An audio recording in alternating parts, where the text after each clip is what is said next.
Hello everyone, welcome back to another video where today I want to talk a little bit about Pete McTighe.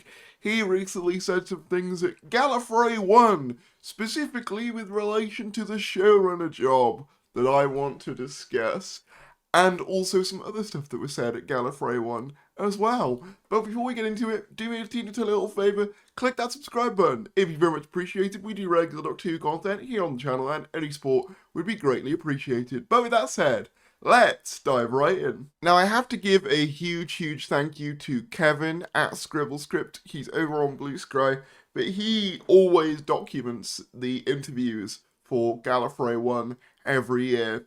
And I just wanted to say thank you for doing that. It's very useful to us fans who aren't in America. I'd love to go and do Gallifrey 1 year, maybe, in a couple of years' time, perhaps, when I got a bit more money, maybe. But yeah, so the quote here that I'm reading is from Kevin here, who says, well, quoting Pete McTighe in his interview with Gallifrey 1, quote, "It's not for me to say, it's not my decision. I will give you my party line, which is that the position is not vacant." McTighe on the idea of being a future showrunner. So there you go, basically he's claiming here that the position as far as the official party line is concerned is that the showrunner position is not vacant, i.e. Russell T Davies is still in place. Now, to be fair, I don't know how much of that to really take as like, oh, Russell could be like staying on moving forward, or more likely the idea that this is just the official party line and that they very well could be looking for other people, but of course he doesn't want to say anything out loud to do with that because it could, jeopardize his chances or, the future prospects of who takes over or whatever, contract negotiations and all of that. I do find it interesting though that he says it's his party line, not the party line. The party line implies that it was like the BBC saying it, or, someone higher up saying it. My party line being the position is not vacant. The interesting thing I will say is that Pete McTighe, Russell, and Phil recently had dinner via an Instagram post that we all saw. So it could well be that, like, Russell said that, like, the showrunner job isn't vacant and, like, he doesn't plan on leaving yet. Or it could just be, like I say, that he doesn't want to make public anything potentially to do with the showrunner gig at the moment. Especially when, Russell has not officially declared that he is leaving. I personally do want a completely new showrunner at this point. I do feel like we need a completely new voice at this stage. And I don't know whether Pete McTighe is the right man to be that fresh voice that we need, personally. There is a part of me that would be somewhat curious as to what Russell T Davies would do in a post-season 1 and 2 world. Because obviously season 1 and 2 were filmed back to back, so all of the criticism that he got for them obviously couldn't necessarily be applied because they were filmed at the same time, whereas now he'll have seen the response to season 1 and 2 and maybe can, adjust accordingly. But I still think I would ultimately prefer a brand new vision. But according to Pete McTighe, for right now at least, the official line is the position is not vacant. Russell T Davies is still in post as Doctor Who showrunner. He also said this, which I think is interesting. I think we're in a tricky phase. This is on the show itself and where the show is at. I think it's also contracting. There's just less money around because the streaming boom has happened. I think things will get better, but I think we haven't necessarily hit the bottom of the contraction yet on the current state of Who and TV. Yeah, I think this is true. Obviously streaming started out and like everyone was spending money on it, and then they realized it was a giant money pit and everyone started pulling out their money out of streaming.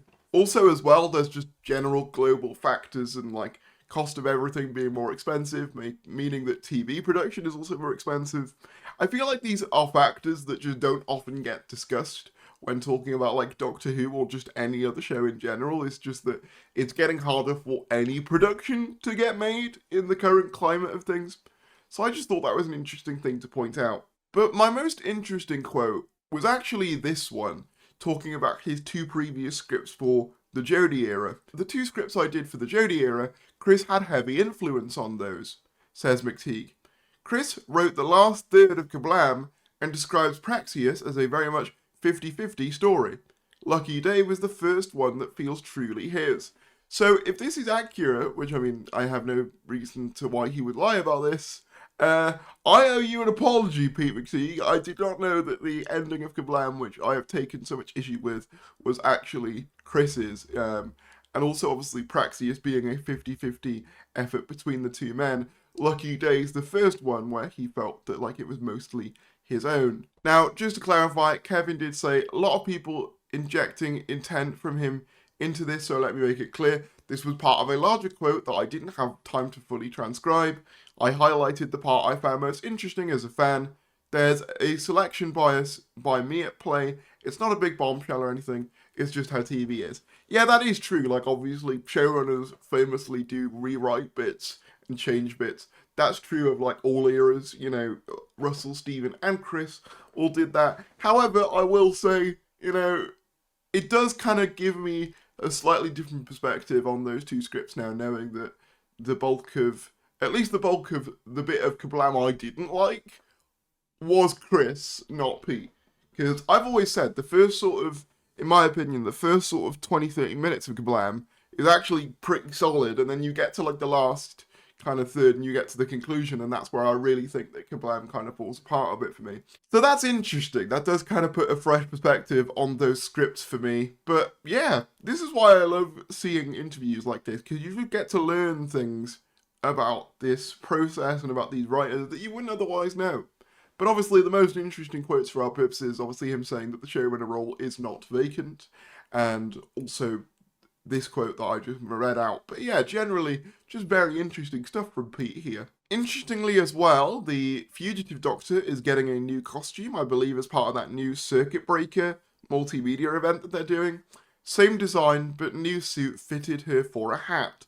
I'll tell you everything, they can't fire me. The first fitting I was like, do I look like a pimp? So there you go, new outfit for Fugitive, likely to coincide with that brand new multimedia event thingy. So there you go, not much else to say there other than, cool. I'll be interested to see what it looks like. This is from Mariana at What a Way to Fall. Doing the Jo Martin interview again, this is on her returning for Story in the Engine. Ooh, Disney money, I'm going to Nigeria. Nope, we're in Wales. Jo Martin on going back to work with Ncuti. However, she did note that Ncuti paid for food trucks for classic Nigerian food when they filmed their episode. They were all in food comas after. I think that's just really sweet, you know, that like Ncuti obviously paid for food trucks for all of the crew to specifically have the Nigerian food while they were filming in Wales. I thought, that's just nice, you know, that's just a nice little story that I thought, you know what, that's worth highlighting, you know. I think it's worth pointing out because it's like, it's worth remembering that we've, like, every Doctor that we've ever had has always been just like, you know, the greatest person, like the nicest person to interact with. And I think this is just another example of Ncuti living up to that. In another final bit of news, Big Finish actually tweeted this out the other day saying, big news about the future of Doctor Who at Big Finish, read more here. And that is that Doctor Who audio dramas from Big Finish are guaranteed until the end of 2035. Very exciting stuff. Big Finish Productions is delighted to confirm that its license to produce Doctor Who audio dramas has been renewed, securing brand new adventures for listeners until the end of 2035. Yes, I mean, they must be doing well over at Big Finish for, you know, to get another 10-year extension. The thing is, Big Finish is one of those things where even if I don't listen to all of it, I'm really glad it's there. You know what I mean? It does enrich the Doctor Who universe and the expanded media, especially when the show isn't on. So I'm very glad for this. Since launching its first Doctor Who releases in 1999, Big Finish has produced thousands of hours of full-cast audio drama, bringing back Doctors, companions and aliens from across the universe, while also introducing new characters, worlds and series that have become part of the wider Doctor Who storytelling. The renewed agreement means that Big Finish can continue creating new stories featuring the Doctor and friends, alongside a wide range of Doctor Who ranges already available as digital download to own and various collector edition formats. Jan Patterson, director of books and audio at BBC Studios, said Big Finish has played a pivotal role in expanding the Doctor Who universe for more than 25 years. That's the thing. Big Finish has been going, you know, about as long as, you know, the classic series had at this point, which is kind of insanely impressive when you think about it. Consistently delivering stories that honour the legacy of Doctor Who and bringing fans new adventures that are imaginative, bold and full of heart. This renewal reflects not only our confidence in Big Finish's creativity and ambition, but also the strength of collaboration across our licensed community. We're incredibly proud to continue this journey together and look forward to seeing where the creativity takes the Doctor next. Jason Hay-Gallery, chairman of Big Finish Productions, said this is wonderful news for everyone who's made Big Finish part of their Doctor Who journey. Being licensed until the end of 2035 lets us plan further ahead than ever, and means bigger stories, more ambitious series, and plenty of surprises. We can't wait to share what's coming. Nicholas Briggs, executive producer and creative director at Big Finish, said, "We've been telling Doctor Who stories for a quarter of a century now, and the joy is that it still feels like we're only just getting started. One of my favourite aspects of Doctor Who is that it never runs out of space and time to explore. Eternity in the universe create a limitless canvas to work on."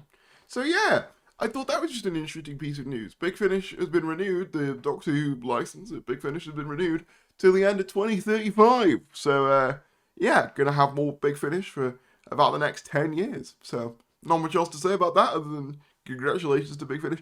You know, I do occasionally joke about Big Finish saying that, you know, they have the most random crossovers and stuff like that, but again, it's one of those things that I'm very glad is around, you know, because it does just keep Doctor Who around and alive, especially in these quieter periods as well. But that's all we have time for today. If you did enjoy the video, please give it a like, subscribe if you're new, and I will see you later.